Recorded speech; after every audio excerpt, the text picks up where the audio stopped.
At 10, a plea for help from the charter bus industry tonight. Leaders say without more federal backing, their industry could collapse this year.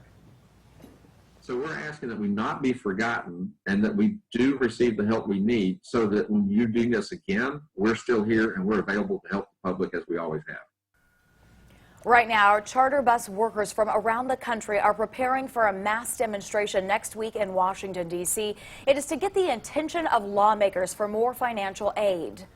WAAY 31's Will Robinson Smith is live at Spirit Coach in Madison. He spoke with the company about their financial reality they're facing and what workers want Washington to do about it.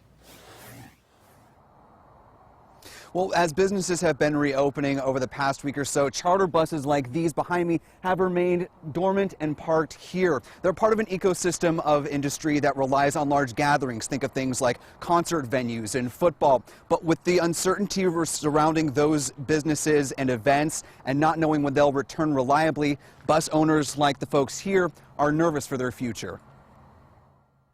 If you go into next spring, there won't be a lot of bus companies left.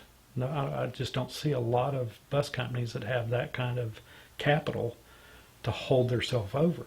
Brian Weeks is the director of operations at Spirit Coach. He says when the NCAA canceled March Madness, they knew the impact of the coronavirus was going to get bad. By the end of March, we saw such an influx of cancellations that we knew that it was going to continue to go until they either found a cure for it or figured out how to get the country running again.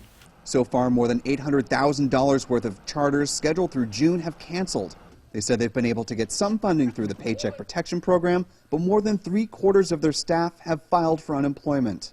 One challenge for the charter bus industry is that even when they get guidance on when and how they can open up their buses back to the public, there's no guarantee on when people will feel safe and confident in using mass transit again.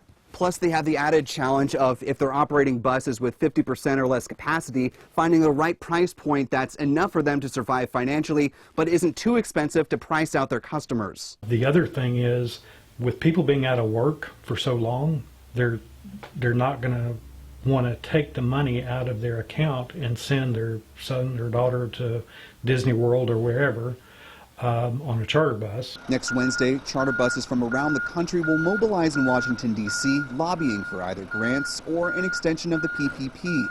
In the meantime, they're taking steps to help rebuild consumer confidence. To us, we keep our buses clean already, but we realize to get consumer confidence, we're going to have to clean the buses above and beyond anything that's ever been done before.